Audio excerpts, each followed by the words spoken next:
शिक्षा अधिकार सर्वशिक्षा अभियान सभी पढ़ंतु सभी पढ़ंतु।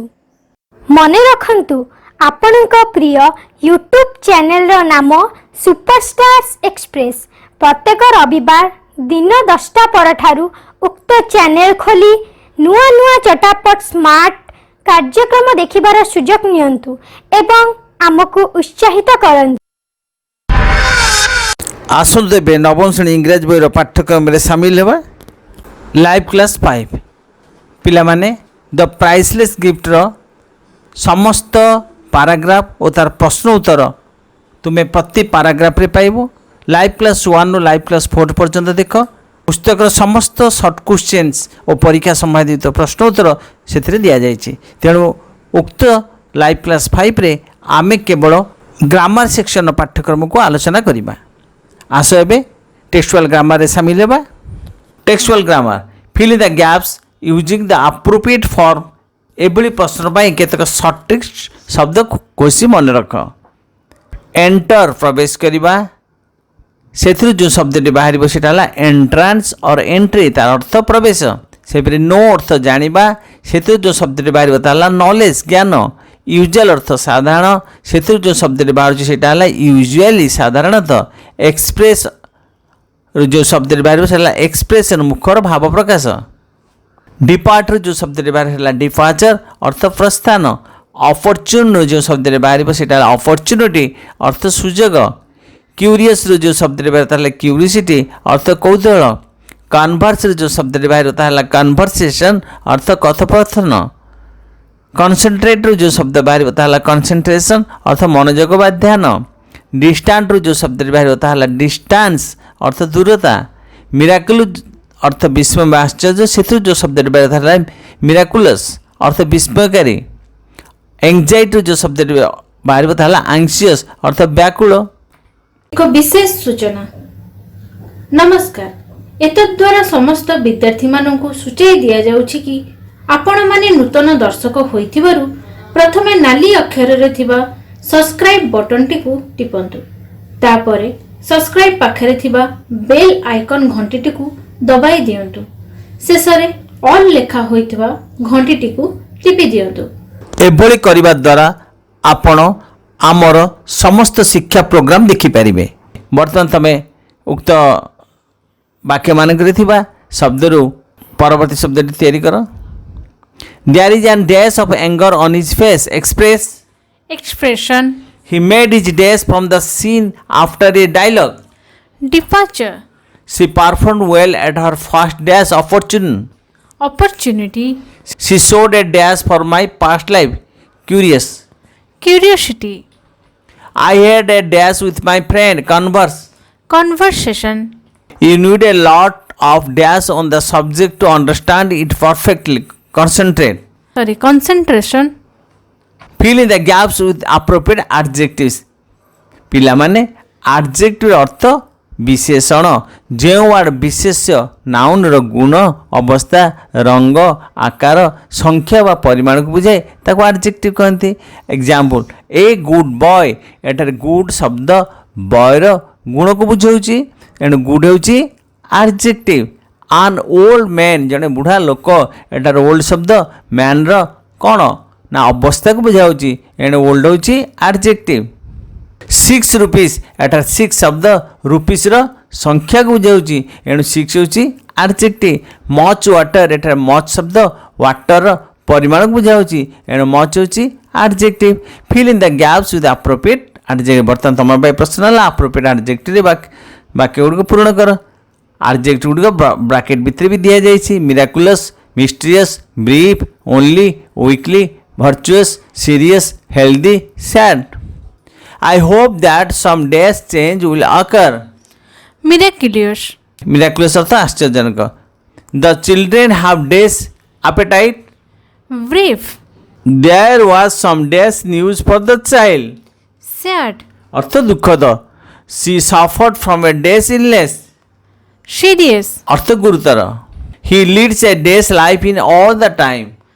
Virtuous. Virtuous अर्थ पुण्यमय। He started with a day's description of the subject. Mysterious or brief. ହି attends every days meeting, weekly, ସାପ୍ତାହିକ ମିଟିଂ।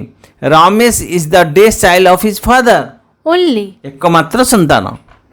କମ୍ପାଉଣ୍ଡ ଆଡଜେକ୍ଟିଭସ୍, ପିଲାମାନେ ନାଉନ୍ସ ପାର୍ଟିସିପଲ୍ ରୂପ ଦେଇ କମ୍ପାଉଣ୍ଡ ଆଡଜେକ୍ଟିଭ ବା ଯୌଗିକ ବିଶେଷଣ ଗଢ଼ାଯାଇପାରେ। ଏକ୍ଜାମ୍ପଲ୍, ପାର୍ଟିସିପଲ୍ ରୂପ କେମିତି ଜାଣିବ? ସପୋଜିଂ ଗୋ, ତାପରେ ଆମେ ଲେଖୁଛେ ୱେଣ୍ଟ, ତାପରେ ହେଉଛି ଗନ୍। ଫାର୍ଷ୍ଟଟା ଲେଖିଲେ ଗୋ, ଏଟା ହେଲା ପ୍ରେଜେଣ୍ଟ ଟେନ୍ସ। ସେକେଣ୍ଡଟା ଲେଖିଲେ ୱେଣ୍ଟ, ଏଟା ହେଲା ଫାଷ୍ଟ ଟେନ୍ସ। ଗନ୍ ଯେଉଁଟା ଲେଖିଲେ ସେଇଟା ହେଲା ପାଷ୍ଟ ପାର୍ଟିସିପଲ୍। ତେଣୁ ଏଇ ଯେଉଁ ପାଷ୍ଟ ପାର୍ଟିସିପଲ୍ ରୂପ ତାକୁ ମଧ୍ୟ ଲଗାଇ ଆମେ ଯୌଗିକ ବିଶେଷଣ ବା କମ୍ପାଉଣ୍ଡ ଆଡଜେକ୍ଟିଭ ଗଢ଼ିପାରିବା। ଏକ୍ଜାମ୍ପଲ୍, ପଭର୍ଟି ସିକେନ୍ ଅର୍ଥ ଦାରିଦ୍ର୍ୟ ପ୍ରପୀଡ଼ିତ। ମଥ୍ ଇଟେନ୍ ଅର୍ଥ ଉଇକିଆ ହାର୍ଟ ବ୍ରୋକେନ୍ ଅର୍ଥ ହୃଦୟ ବିଦାରକ। ବେଟ୍ ରିଡେନ୍ ଅର୍ଥ ଶଯ୍ୟାଶାୟୀ। ହ୍ୟାଣ୍ଡ ମେଡ୍ ଅର୍ଥ ହାତ ତିଆରି। Put the words in order and make sentences. ତମେ ଦେଖ କେତୋଟି ଶବ୍ଦକୁ ଦିଆଯାଇଛି, wearing, she, the, watch, moth, eaten, cloth, old. ଆକୁ ଗୋଟେ ବାକ୍ୟ କଲ। she was wearing the moth-eaten old cloth. ସେ ଉଇକିଆ ପୁରୁଣା ଲୁଗା ପିନ୍ଧିଥିଲା। Receive, she was news to heart broken. ତ ସଜାଡ଼ି ଏ ବାକ୍ୟଟେ କର। She was heartbroken to receive the news.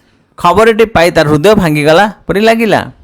E child the completely and ill bed ridden. The child is completely ill and bedridden. ଶିଶୁଟି ପୁରାପୁରି ଅସୁସ୍ଥ ଶଯ୍ୟାଶାୟୀ। Table the on toy the is handmade. Answer, The toy on the table is handmade. Table ଉପରେ ଥିବା କଣ୍ଢେଇ ହାତ ତିଆରି।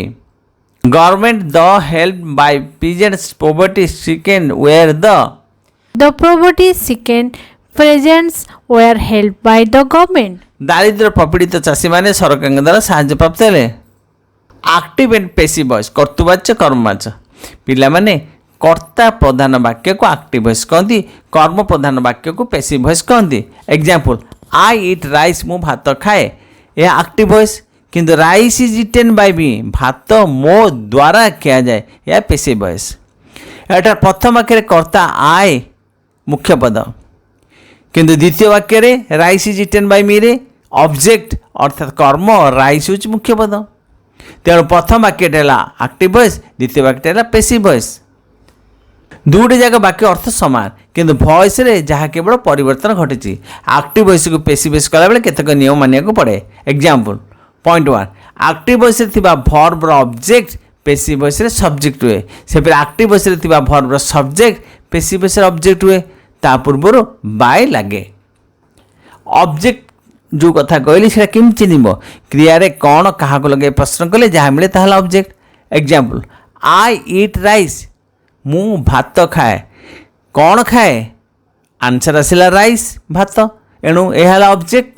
ବର୍ତ୍ତମାନ ଆସ ପ୍ରେଜେଣ୍ଟ ଟେନ୍ସ ବାକ୍ୟର ଭଏସ୍ ଚେଞ୍ଜ କରିବା ଶିଖିବା। ପ୍ରଥମଟା ହେଲା ସିମ୍ପଲ୍ ପ୍ରେଜେଣ୍ଟ। ଖାଏ, ଖାଆନ୍ତି, ଇଟ୍, ଇଟ୍ସ। ତାକୁ ପେସିଭ୍ ଭଏସ୍ କଲେ ହେବ ଇଜ୍ ଅର୍ ଆର୍, ତାପରେ ଇଟେନ୍ ଥାର୍ଡ଼ ଫର୍ମ ଲେଖା ହେଲା। ତାପରେ ସିମ୍ପଲ୍ ପ୍ରେଜେଣ୍ଟର ବାକ୍ୟକୁ ପେସିଭ୍ ଭଏସ୍ କଲେ ଇଜ୍ ଆର୍ ପରେ ଥାର୍ଡ଼ ଫର୍ମର କ୍ରିୟାଟି ଲେଖାଯାଏ। ଇଜ୍ ଆର୍ ଏଠାରେ ଲେଖା ହେଲା is or are eaten. Present progressive, ଖାଉଅଛି is or are plus ING. ଯେମିତିକି ମୁଁ ଭାତ ଖାଉଛି, ଆଇ ଆମ୍ ଇଟିଂ ରାଇସ୍, ଭାତ ମୋ ଦ୍ୱାରା ଖିଆଯାଉଛି। ଏଭଳି କେସ୍କୁ ଆମେ ଯିବା। ତେଣୁ ଖିଆଯାଉଛିଟା ହେବ କ'ଣ ନା ଇଜ୍ ଆର୍, ତାପରେ ବିଙ୍ଗ ଲଗାଇବ, ତାପରେ third form eaten, is are being eaten.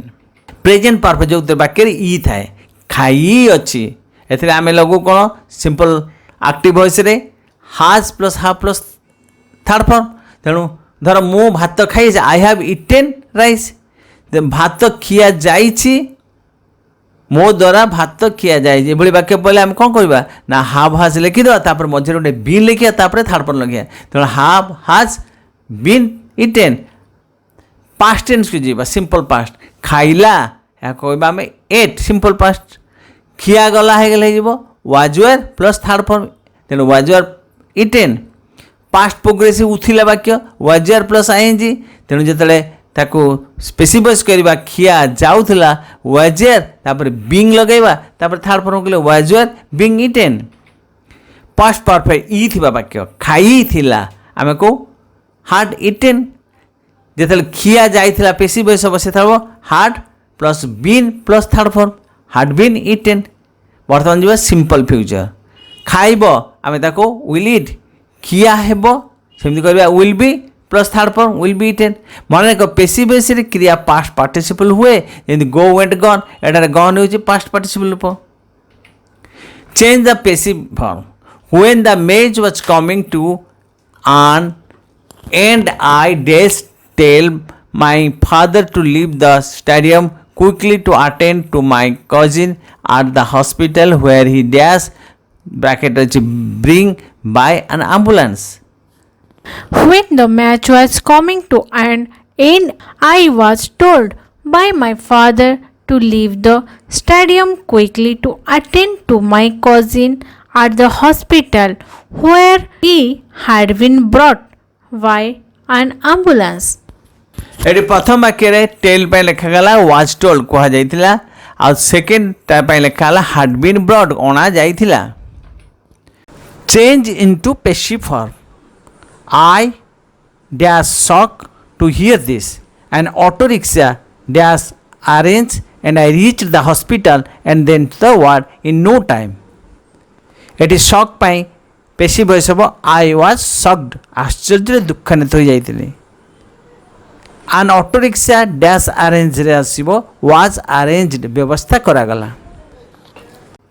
I saw that my cousin dash bandage and was lying on the bed with a saline hanging on a stand beside the bed. The nurse told me he dash inject with antibiotics. ପ୍ରଥମଟା bandage ପାଇଁ was being bandage, ପଟି ବନ୍ଧା ଯାଇଥିଲା। Had been injected, injection ଦିଆଯାଇଥିଲା। Learn the opposites, ବିପରୀତ ଶବ୍ଦମାନ ଶିଖ। Moved, opposite unmoved. Crowded, opposite deserted. Same, opposite different. Large, opposite small. Proceeds, opposite discontinue. Vegetarian, opposite non-vegetarian. Neatly, opposite poorly. Widow, opposite widower. Usually, opposite unusually. Blaze, opposite curse. Worried, opposite composed or calm. Cover, opposite uncover. Question, opposite answer. Worried, opposite brought. Virtuous, opposite vicious. Departure, opposite entry. Depart, opposite entry. Love, opposite hearted. Serious, opposite light. Like, opposite dislike. ପିଲାମାନେ ଆଜି ଆମେ chapter 1 ଦ ପ୍ରାଇସଲେସ୍ ଗିଫ୍ଟର ଅନ୍ତିମ ସୋପାନରେ ଥିଲୁ ଓ ଆଜି ହିଁ ପ୍ରାଇସଲେସ୍ ଗିଫ୍ଟର ପାଠ୍ୟକ୍ରମ ସମାପ୍ତ ହେଲା। ଧନ୍ୟବାଦ। ଆପଣଙ୍କ ପ୍ରିୟ ୟୁଟ୍ୟୁବ୍ ଚ୍ୟାନେଲର ନାମ ସୁପରଷ୍ଟାର୍ସ ଏକ୍ସପ୍ରେସ୍। ଆପଣ ପ୍ରତି ରବିବାର ଦିନ 10ଟା ପରେ ନିଶ୍ଚୟ ଦେଖନ୍ତୁ ଏକ ଆକର୍ଷଣୀୟ ଧାରାବାହିକ ମୁଁ ହେବି ସୁପରଷ୍ଟାର। ନୃତ୍ୟ, ଅଭିନୟ, ଚିତ୍ରାଙ୍କନ, ବୁଦ୍ଧିର ବିକାଶ ଓ ଆହୁରି ଅନେକ ଅନେକ କାର୍ଯ୍ୟକ୍ରମରେ ଭରପୁର। ଆମର ଦ୍ୱିତୀୟ ଚ୍ୟାନେଲରେ ମଧ୍ୟ ଦେଖନ୍ତୁ ଆକର୍ଷଣୀୟ ଟ୍ୟାଲେଣ୍ଟ ଡେଭଲପମେଣ୍ଟ ପାଠ୍ୟକ୍ରମମାନ। ଚ୍ୟାନେଲର ନାମ ମାଇ ସାର୍ ବେଷ୍ଟ ସାର୍।